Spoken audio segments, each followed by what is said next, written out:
پتا تھا حضرت عمر کو، انہیں پتا تھا کہ نبی پاک علیہ السلام نے فرمایا ہے کہ میرے بعد اگر نبی ہوتے تو خطاب کے بیٹے عمر ہوتے۔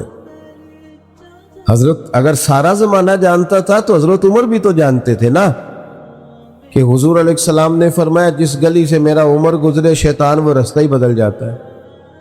اگر ساری دنیا کو پتہ ہے تو حضرت عمر کو بھی تو پتہ ہے نا اس بات کا کہ 950 سال حضرت جبریل امین جناب عمر کی شان بیان کرے تو ختم نہیں ہوتی۔ اگر سارے زمانے کو ان باتوں کا پتہ تھا تو حضرت عمر کو بھی تو پتہ تھا نا۔ انہوں نے کیوں نہیں کھڑے ہو کے کہا جی الحمدللہ جی میں تو وہ ہوں جس کو حضور نے دنیا میں جنت کی بشارت دی ہے، جی میں تو وہ ہوں، حضور نے فرمایا میرے بعد نبی ہوتے تو عمر ہوتے۔ یہ بات انہوں نے کیوں نہیں کی؟ انہوں نے تو جہاں بھی بات کی ایک کی بات کی کہ میں تو اونٹ چرانے والے کا بیٹا ہوں۔ انسان دنیا میں آتا ہے اور ڈھیر سارا وقت گزارتا ہے، زندگی کے بہت سارے پیچ و تاب سے گزرتا ہے، چمن میں بہار بھی دیکھتا ہے اور گلشن میں خزاں بھی اسے نظر آتی ہے،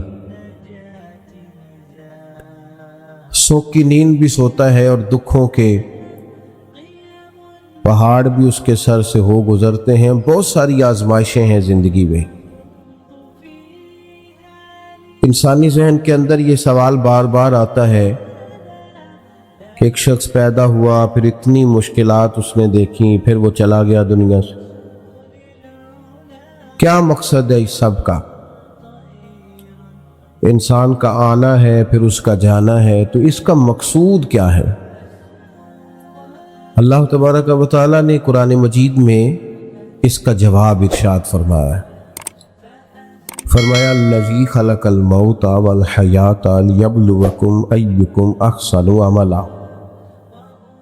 اللہ تعالیٰ نے موت اور حیات کو اس لیے پیدا فرمایا ہے تاکہ پتہ چلے تم میں بہترین عمل کون کرتا ہے۔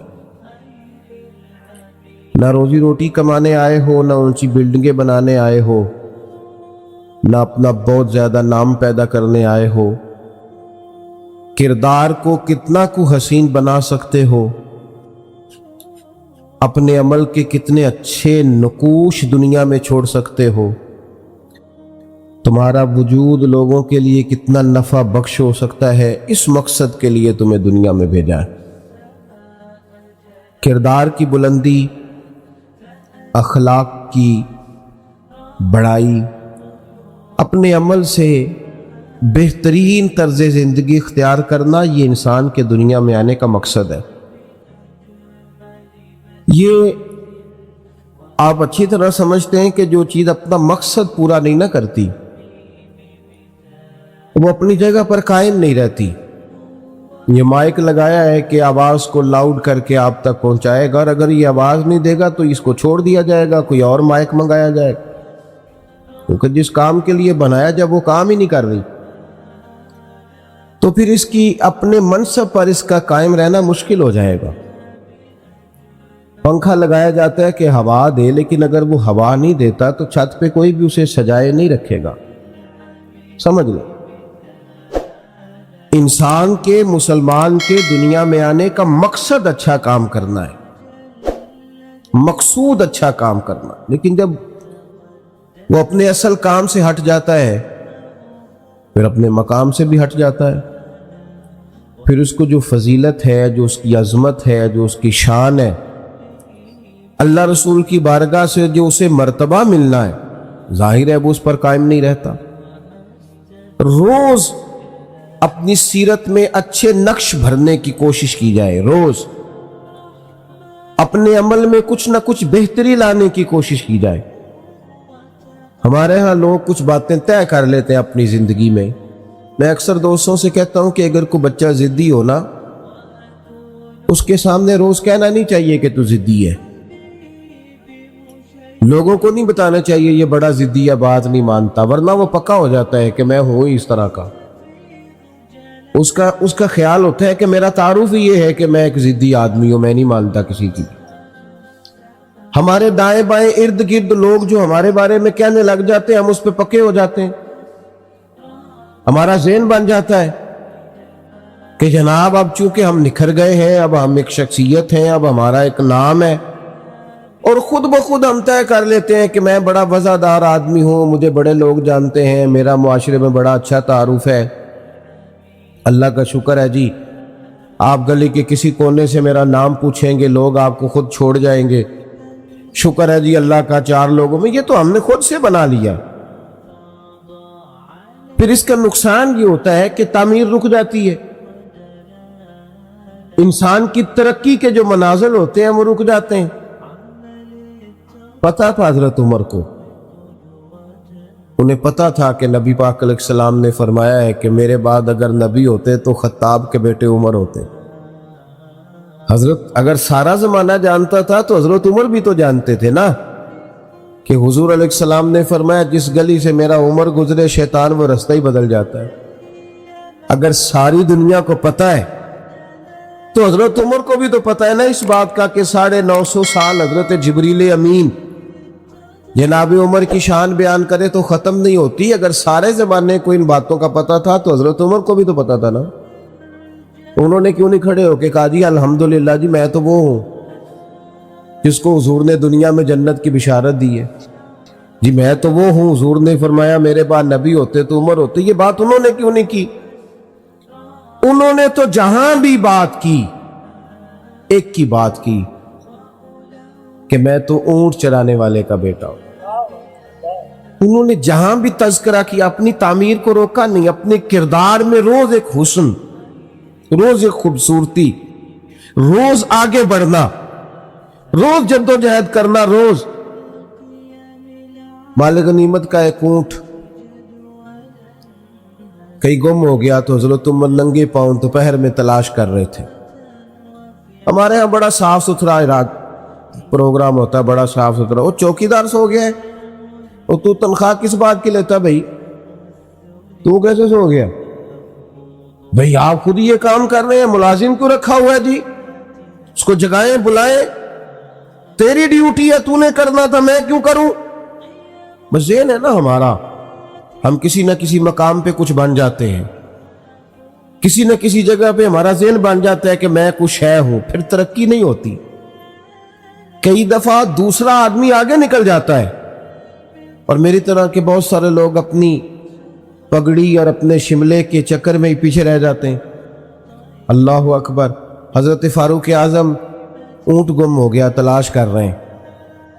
ایک صحابی نے کہا جناب غلام کو کہہ دیں آپ تو 24 لاکھ مربع میل کے حکمران ہیں، ہر بندے کو غلط فہمی نہیں ہو جاتی کہ میں فلانی چیز ہوں؟ یہاں تو لوگ آ کے بات سناتے ہیں تو محسوس ہوتا ہے یہ مسئلہ پوچھنے نہیں آئے، یہ مسئلہ بتانے آئے ہیں، یہ تو سبق دینے آیا ہے۔ ان کو بھی خبر تھی نا کہ میں 24 لاکھ مربع میل کا حکمران ہوں۔ کہ جناب کسی ملازم سے کہے، غلام سے کہے۔ تو حضرت عمر بات سن کر رو پڑے، کہنے لگے میں بھی تو غلام ہی ہوں نا، میں بھلا کیا ہوں، میں بھی تو ایک غلام ہوں نا، میں بھی سے ثبوت نہ منگو میتھوں، اے پلا نظر کرم قد ہوئی، میں جانا یا دل بر جانے غیر نہ جانے کوئی، تو میں مسکین پرانا خادم کسے در ملی نہ ٹوئی، اے تے واصف یار نے نظر جو کیتی تے واصف ہی ہوئی، ورنہ میں جو ہوں مجھے اس کا پتہ ہے۔ بھائی اپنی تعمیر میں، اپنے کردار میں، اپنے معاملات میں روز ایک حسن، روز ایک خوبصورتی بھرنے کی کوشش کی جائے، اچھا سے اچھا عمل، بہتر سے بہتر عمل۔ 50 سال نوکری کی ہے دین کی خواجہ اجمیر نے، کتنے سال بولیے؟ 50 سال، اور اس نوکری کا نتیجہ لاکھوں لوگوں نے کلمہ پڑھا ہے، اور اس ڈیوٹی کا نتیجہ آپ نے جو اپنے پیچھے لوگ چھوڑے وہ خواجہ قطب الدین بختیار کاکی جیسے ہیں، اور 50 سال نماز پڑھی۔ میں نا اکثر اپنے دوستوں سے کہتا ہوں، میں کہتا ہوں یہ حدیث نا خواجہ صاحب کو بھی آتی تھی، اور امام اعظم کو بھی آتی تھی، اور غوث پاک کو بھی آتی تھی۔ یہ جو حدیث ہے نا کہ عام آدمی ساری رات نماز پڑھے اور عالم عشاء کی نماز پڑھ کے سو جائے اور فجر تک سویا رہے تو پھر بھی درجہ عالم کا ہی زیادہ. یہ حدیث امام اعظم کو بھی تو آتی تھی نا, تو وہ تو ساری رات ہی نفل پڑھتے رہتے تھے. حالانکہ ان سے بڑا عالم دوبارہ پیدا ان کے بعد آیا, ان کو بھی تو آتی تھی نا. پر میری طرح ایک آدمی جس کا دور دور تک واسطہ نہیں ہے اس حدیث کے تحت آنے میں, وہ بھی اپنے حق میں قائل ہو جاتا ہے کہ میرے حق میں آئی یہ بات, لہذا مجھے فٹافٹ اس پہ غور کر لینا چاہیے. کچھ نہ کچھ طے کر کے, کچھ نہ کچھ بن کے ہم بیٹھ جاتے ہیں. 50 سال نوکری کی حضرت اجمیری نے اور ساری رات نفل پڑھے, سارا دن تبلیغ کی. آخری وقت تھا, آخری ایام چل رہے تھے, تو سارا دن روتے تھے. تو غلاموں نے کہا سونے لوگ تو غفلت میں وقت گزار دیتے ہیں اور آپ کا یہ حال ہے کہ آپ نے 50 سال ڈیوٹی کی ہے, اتنے اعمال کیے, تو روتے کیوں ہیں؟ فرمانے لگے یار تم ٹھیک کہتے ہو, عمل تو ہیں پر بارگاہیں بھی تو دیکھو نا کتنی بڑی ہے. عمل تو ہیں پر جب غور سے دیکھتا ہوں تو ان بارگاہوں کے قابل نہیں ہے. روز اپنے کردار میں خوبصورتی پیدا کرنے کی کوشش کرنا, روز کوشش کرنا کہ میرے اندر کوئی اچھی تبدیلی آ جائے, کچھ میں بدل جاؤں. جب سویرے میں اٹھوں تو میں یار عجیب بات ہے نا, پیسے میں روز زیادہ کمانا چاہتا ہوں تو نفل کیوں نہیں زیادہ پڑھنا چاہتا؟ نبی پاک صلی اللہ علیہ وسلم نے فرمایا تم تھوڑے رزق پہ راضی ہو جاؤ, اللہ تمہاری تھوڑی عبادت پہ راضی ہو جائے گا. اگر تمہیں بہت زیادہ چاہیے تو سجدے بھی تو بہت زیادہ چاہیے نا. لیکن روز ایک نئی غفلت اپنے کردار میں بلندی لانے کے لیے, یعنی روز بندہ گنے شمار کرے کہ یار ایک رات میری اور گزر گئی ہے, ابھی تک میں سچ کا عادی نہیں ہوا. یار زمانہ بیت گیا, بال سفید ہونے لگ گئے, ابھی تک میں رزق حلال کا عادی نہیں ہوا. کتنا وقت گزر گیا, جو 40 سال کا ہو گیا اس کی تو زیادہ گزر گئی, تھوڑی باقی رہ گئی. تو میں ابھی تک میرے اندر کوئی تبدیلی نہیں آئی, اور پھر اتنے لوگ, میں نے اتنے جنازے اٹھائے. ہم نہ ساری زندگی کہتے رہتے ہیں او جناب بس پتہ نہیں کس وقت چلے جانا ہے. تو بھئی اگر اتنا آپ کو یقین ہے تو اس کی تیاری کیا ہے؟ یہ سچ تو ساری دنیا بولتی ہے پر آدھا بولتی ہے. پتہ نہیں جی کب چلے جانا ہے, بھئی یہ تو آدھا سچ ہے. اس سے اگلا بھی تو بولو نا, اس جانے کی تیاری کیا ہے؟ اس سے اگلا سچ بھی بولو, اس کے لیے عمل کیا ہے, اس کے لیے کردار کیا ہے. ہارون رشید نے حضرت داؤد طائی رحمت اللہ علیہ سے کہا کہ حضور دل سخت ہو گیا ہے, کوئی نصیحت کر دے. تو حضرت داؤد طائی رحمت اللہ علیہ فرمانے لگے تمہارے والد کہاں ہیں؟ کہا قبرستان میں. دادا قبرستان میں. تمہارا ایک بھائی بھی تھا, ایک بیٹا بھی تھا, سمجھ آ رہی ہے میری باتوں کی؟ کہ حضرت وہ سارے قبرستان میں. تو آپ فرمانے لگے جس بندے نے اتنے جنازے پڑے ہیں اسے میں کیا نصیحت کروں؟ اب اتنے لوگ تو قبرستان چھوڑ آیا ہے تو تو نے نہیں جانا, اتنے جنازے تو نے پڑے ہیں اور ابھی تو کہہ رہا ہے میں نصیحت کروں. عزیز بھائیو, کردار زیادہ سے زیادہ خیر, زیادہ سے زیادہ. اگر آپ میری بات پہ تھوڑی توجہ کریں نا تو اس امت کے جو استاد ہیں نا ان کا نام حضرت ابو بکر صدیق ہے. امت مسلمہ نے کردار کی روشنی, عمل کی خوبصورتی, جذبہ عشق رسول صلی اللہ علیہ وسلم, حضور کی غلامی, وفا, ادب, یہ سارا کچھ اس امت نے حضرت صدیق اکبر سے سیکھا ہے. انہوں نے حضور کے بعد ساری امت کو سکھایا ہے کہ کس طرح تم نے حضور سے رشتہ رکھنا ہے. آپ کبھی غور کریں نا اس شخص پر, یہ تاجر بھی تھے, نبی کریم علیہ السلام کی خدمت میں ہر وقت حاضر باش بھی رہتے تھے, ڈیوٹی بھی کرتے تھے. جس طرح کا حضور حکم کرتے وہ حکم بھی پورا کرتے تھے. لیکن آپ کبھی خوبصورتی دیکھے نا تو اس طرح نہیں ہے کہ میں نسبت والا ہوں تو میں قریب. ہمارے ہاں نا ایک بہت بڑا طبقہ وہ بھی پیدا ہو گیا ہے جو کہتا ہے میری نسبت بڑی قریب کیا تو مجھے خیر ہے. اور کچھ نعت خواں بھی ہمیں مل گئے ہیں، کچھ وائز مل گئے، کچھ قوال مل گئے، جو جنت بس 3 4 5 منٹ کی بات ہے، آپ جنتی ہیں، اتنی سی بات ہے. اور اگر زیادہ جلدی جنت لینی ہو پھر آپ کے پاس کرارے نوٹوں کی دتھی ہونی چاہیے اور سٹیج کے آپ کو قریب ہونا چاہیے. پھر تو بالکل اسی وقت نام بھی یاد کر لیا جاتا ہے اور عشق رسول کی ڈگری بھی بانٹ دی جاتی، پھر تو بالکل قریب ہے.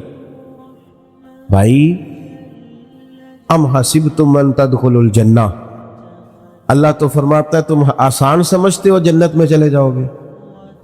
یہ تو بڑا مشکل کام تھا، لیکن یہاں فٹافٹ ہی لوگ اس پر سوار ہو گئے. حضرت ابوبکر صدیق کو آپ دیکھیں، حضور نے ایک دن پوچھا، یوں صحابہ کی صفیں، پوچھا آج کسی نے روزہ رکھا ہے؟ عرض کی حضور میں نے رکھا ہے. فرمایا آج کسی نے مسکین کو کھانا کھلایا ہے؟ یا رسول اللہ میں نے کھلایا ہے. آج کسی نے کوئی جنازہ پڑھا ہے؟ یا رسول اللہ میں نے پڑھا ہے. حضور نے فرمایا ابو بکر یہ جو صلاحیتیں تیرے اندر ہیں نا، اگر کسی بندے میں جمع ہو جائے نا تو اللہ تعالیٰ اسے جنت ہی عطا فرماتا ہے، اس کا لازمی نتیجہ جنت ہے. یہ دیکھیں جنازہ بھی پڑھ رہے ہیں، جو نبی کریم کی نوکری ہے وہ اپنی جگہ پہ قائم ہے، جنازے بھی ہیں، صدقات بھی ہے، خیرات.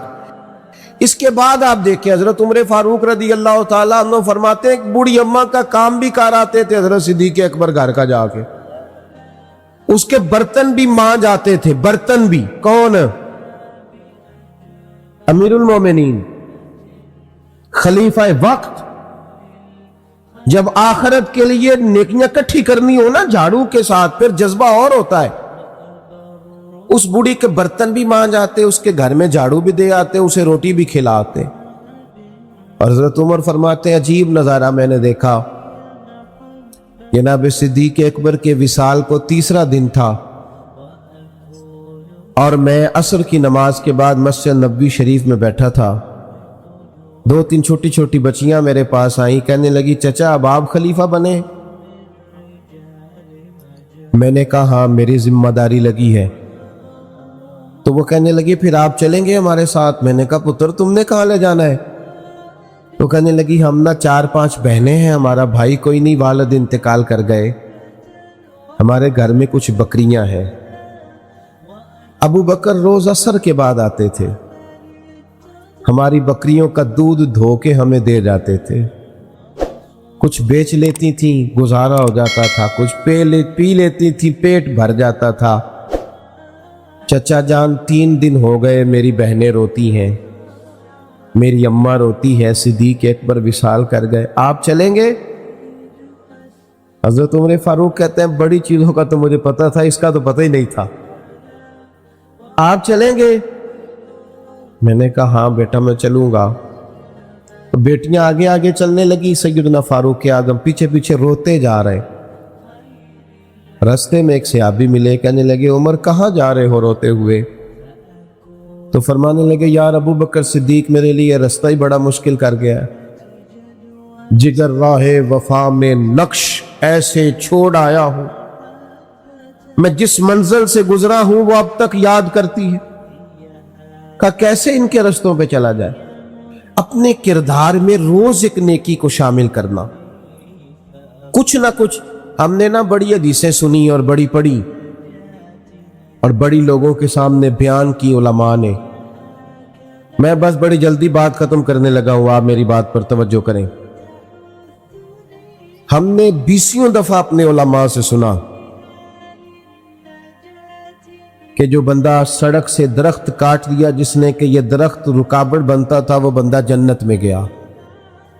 جس نے کانٹا اٹھا دیا، روڑا اٹھا دیا، وہ جنت میں گیا. سنی نا حدیث ہم نے؟ ہاں نہ تو کرے نا. لیکن میرا سوال یہ ہے کہ اتنے لوگوں نے حدیثیں سنی، پھر روڑے اٹھائے کیوں نہیں جا رہے سڑکوں سے؟ پھر تو وہی کیچڑ سارا پھینکا جاتا ہے، کچرا پھینکا جاتا ہے. اتنی دفعہ سنی. یہ حدیث شاید ہر بندے کو یاد ہو کہ ایک طوائف نے کتے کو پانی پلایا تھا تو رب نے اس کی بخشش کر دی. سب کو آتی ہے؟ ہاں تو کرے نا یار. آپ کو بھی آتی ہے جی؟ سب کو پتہ ہے نا حدیث پاک کا. لیکن میرے روڈ پہ تو کتا اگر مر جائے سڑک پہ تو مرے ہوئے کو بھی کوئی لکڑی سے اٹھا کے سائیڈ پہ نہیں کرتا, وہ گاڑیوں کے ٹائروں کے ساتھ مسلا جاتا ہے, مسلا جاتا ہے وہ, اور اس کا گوشت ٹائروں سے لگ کر سڑک سے اٹھتا ہے. بھئی یہ حدیث تو گونجی ہر جمعے میں کہ کتے کو پانی پلانے والی بی بی بخشی گئی, تو اس زخمی کتے کو کس نے اٹھانا تھا؟ مرے ہوئے کو روڈ سے سائیڈ پہ ہی کوئی کر دیتا. کیا ہم نے دین صرف یہ ہے کہ تقریبات کی نظر کر دیا ہے, کانوں کی ذائقے کے لیے رہ گیا ہے؟ ہمارا وہ ذہن بن گیا کہ ہم نے تقریر سننی ہے جمعے والے دن 30 منٹ کی 40 منٹ. یہ تو سارے کا سارا دین عمل کے لیے آیا. میں برطانیہ میں روڈ پہ سفر کر رہا تھا تو ایک جگہ پہ ٹریفک بلاک ہو گئی, تو میں نے پوچھا دوست سے کہ مجھے تو کہیں پہنچنا تھا, تو معمہ کیا ہے؟ وہ کہنے لگے کتے کا ایکسیڈنٹ ہو گیا, ایمبولنس آئی ہے کتا اٹھانے کے لیے. تو میں اپنے اوپر افسوس کر رہا تھا کہ میرے روڈ پہ تو کتا مر جائے تو وہ ٹائروں سے مسل کے جاتا ہے, حالانکہ یہ ورثہ تو ہمارا ہے. یہ تو ہمیں ہمارے نبی نے سکھایا کہ جو کتے کو پانی پلائے رب تعالیٰ تو اس کے پچھلے سارے گناہ ہی معاف کر دیتا ہے. میرے دوستو, اپنے لیے کوئی خیر کا عمل, کوئی اچھی بات, کوئی کارنامہ. کل مجھے پہلے بھی خیر میں سوال کا جواب دے چکا ہوں. کل صبح ایک دوست نے مجھے میسج کیا کہ یہ ذرا سوال کا جواب دے, میں نے سنا ہے کسی نے کہا ہے کہ مسجد میں سیمنٹ کا توڑا دینے سے بہتر ہے کسی غریب کو آٹے کا تھیلا دے دیا جائے. میں نے کہا یار یہ نئی شرارت ہے, اس کا معنی ہے, میری بات کی سمجھ آ رہی ہے, یعنی کوئی ایسی بات چھیڑو جس سے لوگ بحث کریں. تو میں نے کہا اسے کو چل یار تو تھیلا ہی دے تو صحیح, نہ کچھ تو کرنا, کوئی کام تو کر میرے بھائی, رٹا ڈالنے کی کیا ضرورت ہے, کوئی نیکی کرو. باقی اگر آپ مجھ سے پوچھیں تو کائنات میں سب سے زیادہ غریبوں کی بات میرے نبی پاک نے کی ہے, پر حضور نے مدینے آ کے پہلے مسجد بنائی تھی, مسجد پہلے بنائی تھی. ہم نے کچھ کرنا نہیں. میں آپ کو بتاؤں, میری گلی میں جتنے غریب لوگ ہیں نا, میرا خیال ہے گلی کے امیر لوگ ہی ملے تو ان غریبوں کے اوپر دست شفقت رکھا جا سکتا ہے. لیکن میں تو اپنے محل کو ڈبل کرنا چاہتا ہوں, مجھے غریبوں سے کیا لگے. میرا تو معاملہ صرف اس حد تک ہے کہ میرا گھر بچتا ہے کہ نہیں.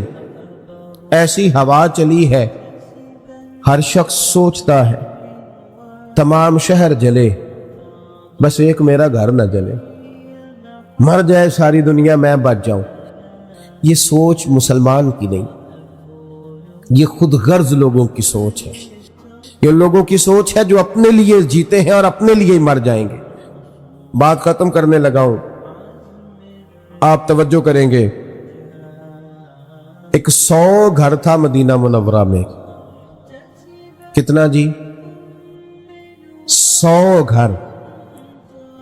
اس 100 گھر میں 3 وقت روٹی بھی جاتی تھی, بچوں کے کپڑے بھی جاتے تھے, کوئی بیمار ہوتا تھا تو دوا کے پیسے بھی جاتے تھے. 100 گھر تھا. اور میری طرف دیکھنا میرے یارو, 100 گھر میں روٹی جاتی تھی, پر کسی کو پتہ نہیں تھا کون دے جاتا ہے.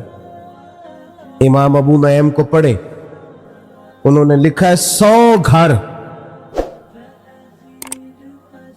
ایک آدمی نقاب پوش رات کو آتا ہے, دروازے پہ کھانا دے جاتا ہے, نام پوچھو تو ناراض ہوتا ہے. اس سے پوچھو آپ کون ہے تو ناراض ہو جاتا ہے. 100 گھر میں روٹی جاتی ہے, 100 گھر میں. پھر اچانک کئی سال لنگر آتا رہا, کھانے آتے رہے, پھر اچانک کھانا آنا بند ہوا. پھر غریبوں کے بچے ایک دوسرے سے پوچھنے لگے, تیرے گھر بھی روٹی نہیں آتی, تیرے گھر بھی نہیں آتی. اکھاں جدو میٹیاں زمانہ مینو روے گا. ਆਪਣਾ ਤੇ ਆਪਣਾ ਬੇਗਾਨਾ ਮੈਨੂੰ ਰੋਵੇਗਾ। ਜਦੋਂ ਨਾ ਮੈਂ ਦਿਸਿਆ ਮੈਖਾਰਾਂ ਨੂੰ ਮੈਖਾਨੇ ਵਿੱਚ, ਫਿਰ ਜਾਮ ਟੁੱਟ ਜਾਣਗੇ। ਇਹ ਮੈਖਾਨਾ ਮੈਨੂੰ ਰੋਵੇਗਾ। ਕਈ ਲੁਕ ਲੁਕ ਰੋਣਗੇ ਤੇ ਕਈ ਬੁੱਕ ਬੁੱਕ ਰੋਣਗੇ। ਗਲੀਆਂ ਦਾ ਯਾਣਾ ਤੇ ਸਿਆਣਾ ਮੈਨੂੰ ਰੋਵੇਗਾ।